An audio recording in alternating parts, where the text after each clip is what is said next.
So the first speaker is Rocco Amorosso. He'll tell us about entanglement entropy of a color flux tube in 2+1 dimensional Yang-Mills theory. Take it away. Great.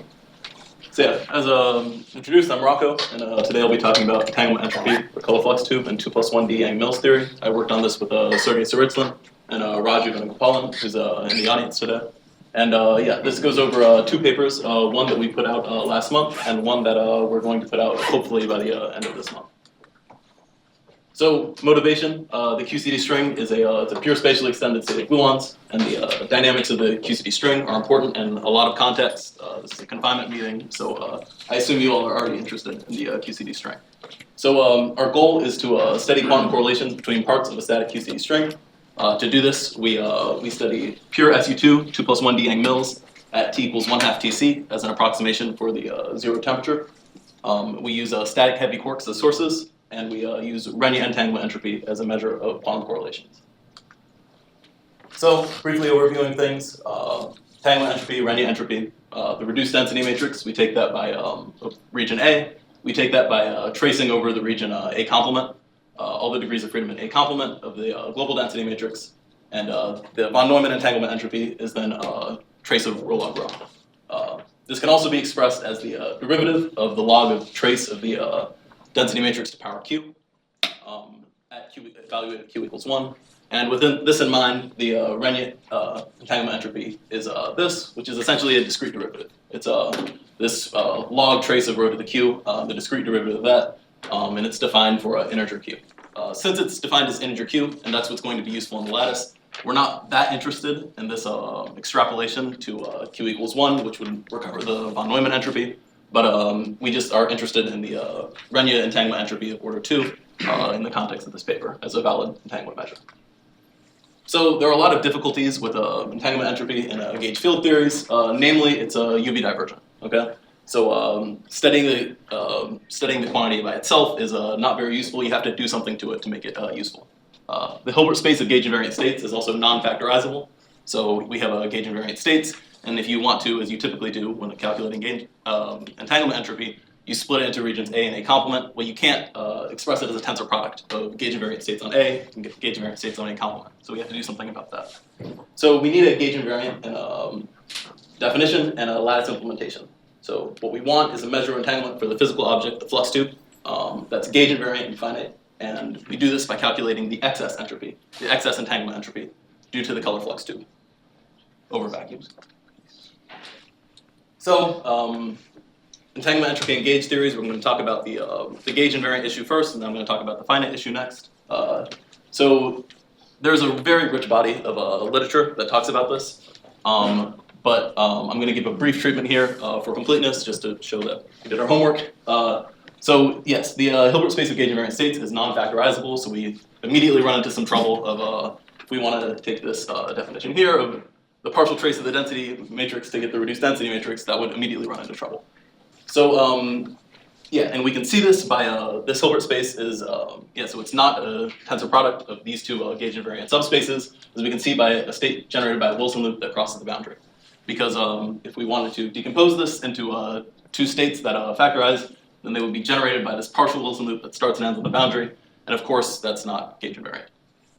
But we do see that it's factorizable within superselection sectors, determined by the field state on the boundary. And this has been gone over in a rich body of literature.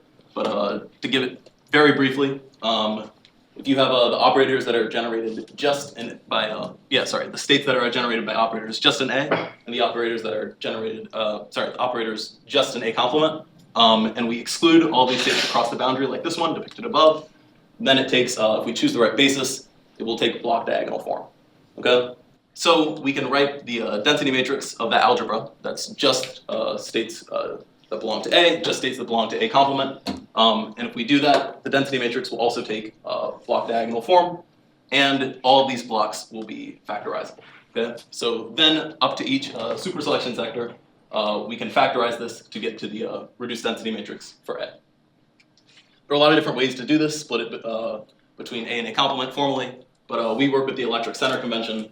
Whatever convention you choose, it's going to have all of the universal information about the entropy is going to be preserved. So now we talk about the finite piece. So how a lot of entanglement measures work is like the entropic C function, which I assume many of you are familiar with. The entropy generally splits into the UV divergent piece and the finite piece. The entropic C function takes the derivative of this finite piece with respect to a parameter, and they, generally, and you keep the area of the entangling surface constant. And if you do that, then you can extract information about this finite piece. How we do it is we just subtract out the vacuum entropy. So for flux tube entanglement entropy, we take the entropy, the Renyi entanglement entropy within the presence of quark and antiquark, and we take it take this minus the vacuum entropy to get the excess. And that's what we study, and this can be realized in the lattice. So I'm going to breeze through these slides, but this is our lattice implementation. The reduced density matrix is the trace over a complement of the global density matrix. When we're looking at global density matrices, if we're looking at the psi1, psi2 component of it, it can be expressed graphically this way, where we have state psi1 that evolves in the temporal direction towards the state psi2. If we take the trace, we identify the in-states with the out-states. We take the partial trace, we're only doing it for this region A complement. So we're taking this to be psi, this to be psi, we're summing over all psi, and the psi1, psi2 component of the reduced density matrix would take this form graphically. So if we're going to do this to get the Renyi entropy, to get it squared, we would take the same thing here, where we take these, I've color-coded it, so blues identify with blue, reds identify with red, and if we were to square it, we go from psi1 to psi k to psi2, to get the psi1, psi2 component of it. And we paste these two together, and I've extended the region A here just for clarity, and we get this pants shape, where it's LT periodic in the complement region, LT periodic in this replica, but QLT, in our case 2, periodic in the waist of the pants, essentially, our region of interest A. So that's what we get. We then take the trace we take the trace to get the Renyi entropy. If we throw in polycop lines, it's the same story. We take the partial trace. Okay, I've made it periodic in the x direction now. We take the partial trace to get the reduced density matrix, take it to the power of 2, take the trace of that, the remaining degrees of freedom. So so now we put it all together. We have this. We want to extract this finite piece by subtraction, and we can do this. The Renyi entropy with a source x takes this form, where this is our exotic geometry with q equals 2 replicas. The partition function of that for normalization by the 1 replica geometry to the power of q. And this can be expressed in terms of 4 polycop lines, the correlator of that, divided by the correlator of 2 polycop lines in a 1 replica geometry squared. So how do we set up our lattice? I showed you guys in the 1+1 picture, we work with 2+1. We set up the lattice like so. We have a quark and antiquark source. We have this flux tube that forms between them. And we have this blue region, which is long time periodic, that we can move around. We can change its width. We can change its displacement. We can move it from negative x, which would be completely cross-cutting this flux tube, or to positive x, which would be not cross-cutting this flux tube at all. So we expect some interesting entanglement entropy. We expect the flux tube entanglement entropy to be non-trivial in this region, in the center. So string model predictions, the flux tube entanglement entropy splits into internal and vibrational components. The internal components are due to colorful degrees of freedom inside the flux tube. The vibrational is due to the mechanical vibrations of the flux tube. So with internal, if we take away all the transverse degrees of freedom, all the transverse dimensions for the flux tube to vibrate, then we can get a prediction with 1+1D, which in our incoming paper, that predicts f log NC, where f is the number of boundary crossings. So 2+1D, we naively expect the expected number of boundary crossings times log NC. So given the displacement of this is a Gaussian, we naively expect an error function as a function of x as we move this left-hand side of the slab. Vibrational, we looked at a thin string model by Lucier, and so this is a solely entanglement due to the mechanical vibrations of the flux tube. And you can model this by just having a discrete string model that's linearly interpolated between points. If we want to get rid of the irrelevant degrees of, if we want to get rid of the irrelevant details of discretization, then we go to L over epsilon goes to infinity.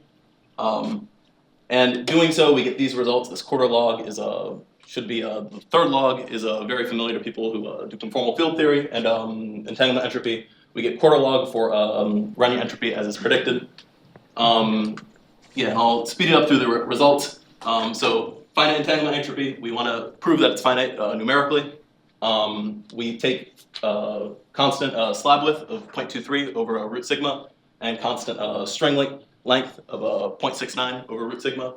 And having everything be the same physically and just changing the resolution, the lattice spacing, we see that it scales to finite results, and we see that it approaches this universal profile. General properties, we see that it goes by the internal entropy is a good predictor of what we see. For SU2, we get around 2 log 2 because it's 2 boundary crossings. SU2 with 2 slabs, we would have 4 boundary crossings. It's a preliminary result. We see that it's just above predictions with a small vibrational component. And the same for SU3. We see 2 log 3 that it follows predictions of this internal entropy component. We also see this offset by the order of the intrinsic width of the string, where we would expect for the strict thin string model with no intrinsic width for it to be at 0, that it reaches its half maximum. String length dependence, I'll breeze through these last couple slides. String length dependence, we do see that we get this quarter log, but not with these finite contributions that we expect to be recovered at longer string lengths. And then when we switch this from symmetrically straddling, so we're keeping the length the same, but now we're seeing just the string portion term, this non-length dependence term. We want to see if we can recover those finite contributions, and we can't here. And this, so yeah, that's because the string is not very long. We don't expect to recover that. And this non-monotonic behavior here is basically just a longer string has more room to deflect. So it has, in this region, it has more room to intersect with the slab, to deflect rightward and intersect with the slab, and this region has more room to completely miss the slab. We see the same behavior here. And the width dependence, yes, it's very minimal dependence in this x to negative infinity limit, and we see the expected, as predicted by the internal width, the internal entropy, we see that behavior here. As expected, that wider slab gives more entanglement entropy in this intermediate region, because there's more opportunities to intersect. So conclusions, we introduced flux tube entanglement entropy, it's UV finite, gauge invariant, and we used the half slab geometry to explore all the properties of this. We found that it's finite, it follows thin string model predictions with an asterisk at these small string lengths. It's not, it's not recovering these finite contributions, but at longer string lengths, we expect that to hold. And it's offset by the intrinsic width. And yeah, we have a lot of field directions, but for the interest of time, I won't go into it.